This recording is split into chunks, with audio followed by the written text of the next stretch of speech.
اللہ الرحمن الرحیم الحمدللہ رب العالمین والصلاة والسلام علی نبینا محمد وعلی آلہ وصحبہ اجمعین۔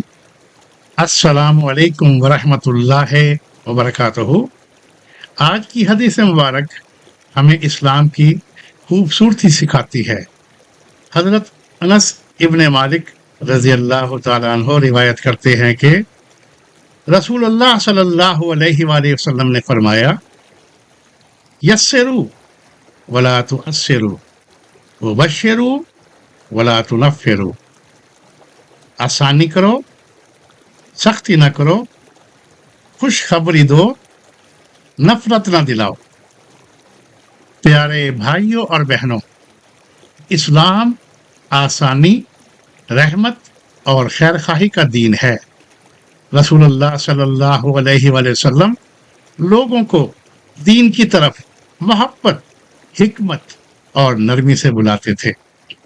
ہمیں بھی چاہیے کہ اپنے گھر، دفتر، کاروبار، مسجد اور سوشل میڈیا پر ایسا رویہ اختیار کریں جس سے لوگ دین کے قریب آئیں، دور نہ ہوں۔ اگر ہم کسی کی حوصلہ افزائی کر سکتے ہیں تو کریں، اگر کسی کی مشکل آسان کر سکتے ہیں تو ضرور کریں۔ یاد رکھیں، کسی کے لیے آسانی پیدا کرنا بھی ایک عظیم نیکی ہے۔ آئیے آج 5 عہد کریں۔ نرمی سے بات کریں گے، غیر ضروری سختی نہیں کریں گے، دوسروں کی حوصلہ افزائی کریں گے، دین کی دعوت محبت سے دیں گے، اور جہاں ممکن ہو لوگوں کے لیے آسانی پیدا کریں گے۔ اللہ تعالی ہمیں اپنے محبوب نبی صلی اللہ علیہ وسلم کی نرم مزاجی اور رحمت والی سنت اپنانے کی توفیق عطا فرمائے، آمین یا رب العالمین۔ اگر آج کی حدیث مبارک سے آپ نے کچھ سیکھا ہے تو آج ہی اس پر عمل کیجئے اور کسی ایک شخص تک ضرور پہنچائیے۔ جزاکم اللہ خیر، والسلام علیکم ورحمۃ اللہ وبرکاتہ۔ آج کا سنت چیلنج، 1 حدیث 1 ایکشن۔ آج کا ایک عمل، آج جان بوجھ کر کسی ایک شخص کی مشکل آسان کریں، چاہے وہ ایک اچھا مشورہ ہو، کسی کا کام آسان کرنا ہو، یا صرف حوصلہ افزا الفاظ کہنا ہو۔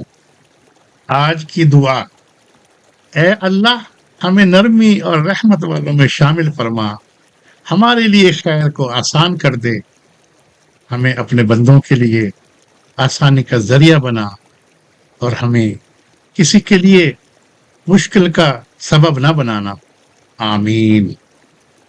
Golden quote, the best believer makes the path easier for others۔ بہترین مومن وہ ہے جو دوسروں کے لیے آسانی کا ذریعہ بنے۔ اے اللہ، اگر اس کام میں خیر ہے تو اسے قبول فرما، اور اگر اس میں کوئی کمی یا ریا ہو تو مجھے اس کی اصلاح کی توفیق دے۔ یا اللہ عز و جل ہر اس شخص پر اپنی بے شمار رحمتیں اور برکتیں نازل فرما جو حدیث مبارک کو سنتا ہے، اس پر عمل کرتا ہے اور اسے صدقہ جاریہ کی نیت سے دوسروں تک پہنچاتا ہے۔ انہیں دنیا اور آخرت میں بہترین اجر عطا فرما، ان کی مغفرت فرما، اور اس عمل کو ان کے لیے ہمیشہ جاری رہنے والا ثواب بنا دے، آمین ثم آمین یا رب العالمین۔